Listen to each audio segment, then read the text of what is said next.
విశాఖలో విషాద ఘటన చోటు చేసుకుంది. అభంశుభం తెలియని చిన్నారిని ఓ స్కూల్ టీచర్ బలి తీసుకుంది. క్లాస్ రూమ్లో హోంవర్క్ ఎందుకు చేయలేదని ప్రశ్నించిన టీచర్ బాలుడి షర్టు విప్పేందుకు ప్రయత్నించింది. అనంతరం బాలుడిపై చెంపపై కొట్టింది. దీంతో తీవ్రంగా భయపడిపోయిన బాలుడు గుక్కపెట్టి ఏడుస్తూ టీచర్ పైనే కుప్ప కూలిపోయాడు. ఈ హృదయ విదారక ఘటనకు సంబంధించిన దృశ్యాలు క్లాస్ రూమ్లో సీసీ కెమెరాలో రికార్డయ్యాయి. చివరికి చిన్నారి మృతి చెందడంతో కుటుంబంలో విషాదం నెలకొంది. చిన్నారి మృతితో ఆగ్రహించిన బంధువులు స్కూల్ ముందు ఆందోళనకు దిగారు. తమ చిన్నారి మృతికి కారణమైన టీచర్పై కఠిన చర్యలు తీసుకోవాలని కుటుంబ సభ్యులు, బంధువులు డిమాండ్ చేస్తున్నారు. ఘటనపై పూర్తి స్థాయి విచారణ జరిపి నిజానిజాలను వెలుగులోకి తీసుకురావాలని కోరుతున్నారు. ఉదయం సుమారు 11:20 సమయంలో ఈ ఘటన జరిగినట్లుగా తెలుస్తోంది. బాలుడు పాఠశాలలో పడిపోయిన వెంటనే మరో టీచర్ సిపిఆర్ చేసినట్లుగా తెలుస్తోంది. అనంతరం బాలుడిని సమీపంలో ప్రైవేట్ హాస్పిటల్కు తరలించారు. అక్కడి నుంచి మధ్యాహ్నం 12:30 సమయంలో టీచర్లు బాలుడిని విశాఖ కేజీహెచ్కు తీసుకొచ్చారు. వైద్యులు వెంటనే ఈసీజీతో పాటు పలు వైద్య పరీక్షలు నిర్వహించారు. అయితే అప్పటికే బాలుడు మృతి చెందినట్లుగా వైద్యులు నిర్ధారించారు. బాబు పొద్దున్న స్కూల్కి బాగానే వెళ్ళాడు. బాబు చాలా బాగున్నాడు. ఒక జ్వరం లేదు, జలుబు లేదు, దగ్గు లేదు, ఏం లేదు, బాగానే ఉన్నాడు. స్కూల్ బాగానే వెళ్ళిపోయాడు. 11:15 ఈ టైంలోని ఫోన్ చేయకుండా హాస్పిటల్ తీసుకెళ్ళిపోయారు. తర్వాత పిల్లలు చచ్చిపోయిన తర్వాత అప్పుడు ఫోన్ వచ్చింది మాకు, అంతే. బాబునైతే దెబ్బ కొట్టింది, పట్టంగానే పడిపోయాడు. అది జరిగింది. ఎవరికి ఇవ్వలేదు, ఫోన్ చేయలేదు, వాళ్ళు ఫోన్ చేయలేదు. ఇక్కడ తీసుకొచ్చేవాడికి బాబు చనిపోయాడని చెప్పారు. మాకు తెలియాలి ఇప్పుడు అదంతా. ఇప్పుడు కొట్టలేదని ఇప్పుడు దాకా అబద్ధాలు ఆడారు. ఇప్పుడు ఆ అబ్బాయి అయితే బాబు చనిపోయాడు ప్రణయ్. వాళ్ళ అమ్మ నేను ఇద్దరు మార్కెట్కి వెళ్తే ఫోన్ ఒక్కసారి వాళ్ళ నాన్నకు కానీ వాళ్ళ అమ్మకి కానీ ఇద్దరికి ఫోన్ చేయలే. ఆ స్కూల్ కింద ఉంటారు మంగరాజ్ అని, అన్నీ చెప్తే ఈ విషయం తెలిసింది. వేరే స్కూల్కి వేరే హాస్పిటల్కి తీసుకొని వెళ్ళారు. అక్కడ తీసుకొని వెళ్తే ఈ సీరియస్గా ఉంది, ఇక్కడ తీసుకొని రానంటే ఇక్కడికి వచ్చేసరికి వీళ్ళేమో చనిపోయాడు అనేసి ఇక్కడికి వచ్చి లోపల డాక్టర్ చెప్తుంది అక్కడ పల్స్ లేదమ్మా, హార్ట్ బీట్ లేదు, ఏటీ లేదు అని చెప్పేసి. ఏం జరిగిందో చెప్పట్లేదు. ఆవిడకి స్కూల్ టీచర్ వచ్చిన తర్వాత నేను అడిగాను ఏంటి ఏటయ్యింది అని. నేను మా చెల్లి ఇద్దరం అడిగితే నేను కొట్టలేదు. మరి వీడియోలో ఉన్నది ఎవరండి కొట్టేది కదా, మరి లోపల దాన్ని ఎలా ఉంచారు? మరి తీసుకురావాలి కదా. మా పిల్లలు రోడ్డు మీద చచ్చిపోయినాడు, ఇక్కడ రోడ్డు మీద ఉంచేస్తే దాన్ని ఏసీ రూమ్ లో ఉంచుతారా? అది ఎంతవరకు కరెక్ట్? మళ్ళీ మేము వచ్చారు కడితే ఆ టీచర్ని మా వాళ్ళు అందరూ గట్టిగా అడుగుతున్నా, నేను అమ్మ ఏమైంది, ఏం జరిగింది చెప్పండి, మీరు జరిగితే అప్పుడు మేము ఏదో చేస్తామని అంటే నేను కొట్టలేదు, నేను ఏమీ చేయలేదు, ఆ అబ్బాయి నేనేం చేయలేదు, నేను పట్టుకొని ఎందుకు హోంవర్క్ చేయలేదు అంటే మీదన పడిపోయాడు అని ఆవిడ చెప్పింది. ఇప్పుడు దాకా అదే మాట మీద ఉన్న ఆవిడ వీడియో రాగానే లోపలికి వెళ్ళిపోయింది. ఇప్పుడు కూడా మీరు వెళ్ళి చూసుకుంటే ఆవిడ లోపల లేదు, ఇప్పుడు కూడా ఆవిడ లేదు, వెళ్ళిపోయింది.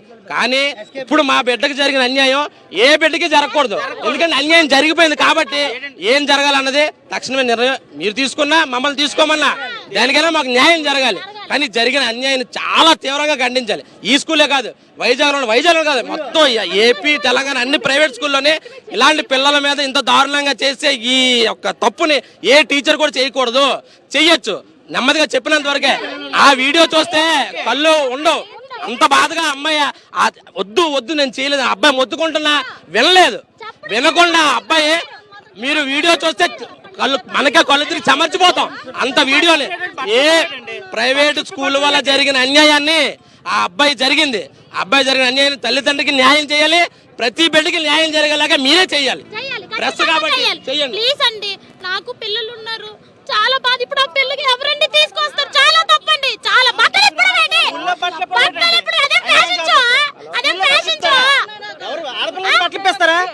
ఆడపిల్లలకి బట్టలు ఇప్పేస్తారా? స్కూల్లో బట్టలు ఇప్పి కొట్టడు. ఒక కొట్టాలి, తిట్టాలి, లేకపోతే ఇంటిమేషన్ చేయండి పేరెంట్స్ కి. అంటే పిల్లలకి స్కూల్లో బట్టలు ఇప్పేటి సంస్కారం ఎక్కడి నుంచి వచ్చింది ఇది? అంటే ప్రైవేట్ స్కూల్లో పంపితే ఒక ఉన్నతమైన విద్య వస్తుంది అనుకుంటా, కానీ ఇలాంటి నీచమైన వస్తుందని చెప్పుకోవట్లేదు. ఎలాగే అంటే ఇలా కూడా పంపించకూడదు పిల్లల్ని. ఇంట్లో ఉంటే మాట ఇంట్లేదని స్కూల్లో పంపిస్తే అక్కడ కూడా వీళ్ళు ఎలా చేస్తే ఎవరు చెప్పుకుంటారు? ఎందుకంటే అందరం స్కూల్స్కి అనేది పంపిస్తాం, పిల్లలు ఎదుగుతారు, వాళ్ళ భవిష్యత్తు బాగుంటుందని. భవిష్యత్తు లేకుండా జరిగిపోయింది ఇంకా బాబుకి. రెండో విషయం ఏంటంటే, ఇక్కడ బాబు ఇక్కడికి వచ్చిన తర్వాత ఈసీజీ చేశారు. ఈసీజీ చేస్తే ఆ కాపీ లేదు. రెండో విషయం, బాబు గ్రౌండ్లో పడిపోయారని చెప్పేసి ఏదో పుకారు పుట్టించారు. సీసీ కెమెరాలో క్లియర్గా క్లాస్ రూమ్లో ఆవిడ మీదే పడిపోయింది. మూడో విషయం, ఆ బాబుని కొట్టలేదని టీచరు అబద్ధం చెప్పిన తర్వాత ఇన్ కేస్ వెంటనే మా తాలూకా బావ అక్కడికి వెళ్ళి సీసీ కెమెరా సాక్ష్యం తీసుకున్నారు కాబట్టి సరిపోయింది. ఏవైనా సీసీ కెమెరా సాక్ష్యం లేకపోతే మా బిడ్డ ఎందుకు చనిపోయాడో కూడా రోజు ఆలోచించుకోవాల్సిన అవసరం వస్తుంది వాళ్ళకి. పోస్ట్ మాస్టర్ చేయడానికి, పిల్లల్ని చూడడానికి తల్లిదండ్రులకి ఇది లేదు.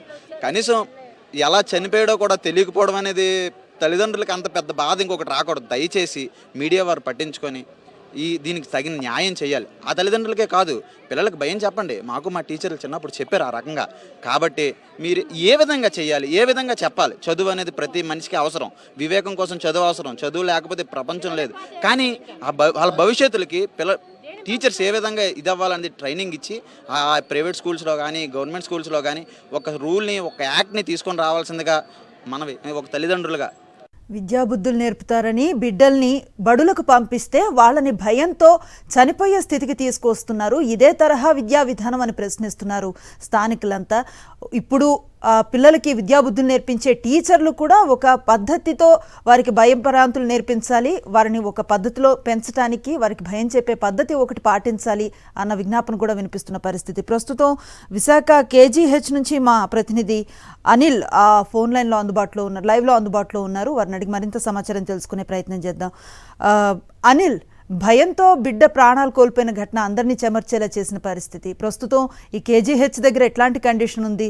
విద్యార్థి పోస్ట్ మార్టంకి వారి తల్లిదండ్రులు నిరాకరిస్తున్నట్లుగా తెలుస్తోంది. ఏంటి కండిషన్?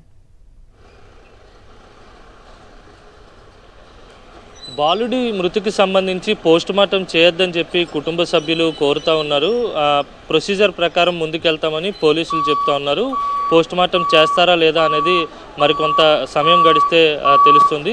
ముఖ్యంగా 11:20 పాఠశాల గదిలో టీచర్ బాలుడు ప్రణయ్ తేజ ఎవరైతే ఉన్నారో ప్రణయ్ తేజని ఒక దెబ్బ కొట్టడంతో వెంటనే టీచర్ ఒడిలోనే కుప్పకూలిపోయినటువంటి దృశ్యాలు బయటకు వచ్చి 11:20 ఈ ఘటన జరిగింది. ఆ తర్వాత వేరే ప్రైవేట్ హాస్పిటల్కి వెంటనే ఘటన జరిగిన వెంటనే ఎవరైతే కొట్టారో కొట్టిన టీచర్ కాకుండా ఇంకో టీచర్ వచ్చి అపస్మారక స్థితిలో ఉన్నటువంటి ఆ బాలుడికి CPR చేసినట్టుగా మనకు స్పష్టమైనటువంటి సమాచారం ఉంది. వైద్య వర్గాలకు ఈ విషయాన్ని పాఠశాల సిబ్బంది తెలియజేసినట్టుగా సమాచారం అందుతుంది. CPR చేశారు. ఫలితం లేకపోవడంతో స్థానికంగా ఉన్నటువంటి ఓ హాస్పిటల్కు తీసుకెళ్లి ప్రాథమిక చికిత్స అందించేటువంటి ప్రయత్నం కూడా జరిగింది. అక్కడ ఏమాత్రం పల్స్ లేదు, హార్ట్ బీట్ పూర్తిగా డౌన్ అయిపోయింది. వెంటనే కింగ్ జార్జ్ ఆసుపత్రికి తీసుకెళ్ళిపోవాలని ఆ ప్రైవేట్ ఆసుపత్రి వర్గాలు చెప్పడంతో నేరుగా నా వెనక కనిపిస్తున్నటువంటి ఈ చిన్న పిల్లల అత్యవసర చికిత్స విభాగానికి ప్రణయ్ తేజను తీసుకురావడం జరిగింది. ఇక్కడికి వచ్చేసరికి సరిగ్గా సమయం 12:30 అయింది. 12:30 ప్రణయ్ తేజను ఇక్కడికి తీసుకొచ్చిన తర్వాత ఇక్కడ ఉన్నటువంటి వైద్యుల బృందం ప్రణయ్ తేజను పరీక్షించింది. ECG కూడా చేశారు. అప్పటికే పూర్తిగా పల్స్ లేకపోవడం, లేకపోతే ఇతరత్ర ఏవి కూడా బాడీలో ఉన్నటువంటి అవయవాలు స్పందించకపోవడం, అలాగే పూర్తిగా నిర్జీవంగా పడిపోయినటువంటి ప్రణయ్ తేజను పరీక్షించిన తర్వాత ఇక్కడికి వచ్చేలోపే మృతి చెందినట్టుగా వైద్యులు నిర్ధారణకు వచ్చారు, చనిపోయినట్టుగా ప్రకటించారు. మొత్తంగా ఈ వ్యవహారానికి సంబంధించి బంధువులు ఎవరైతే ఉంటారో వారు కన్నీరు మున్నీరుగా విలపిస్తూ ఉన్నారు.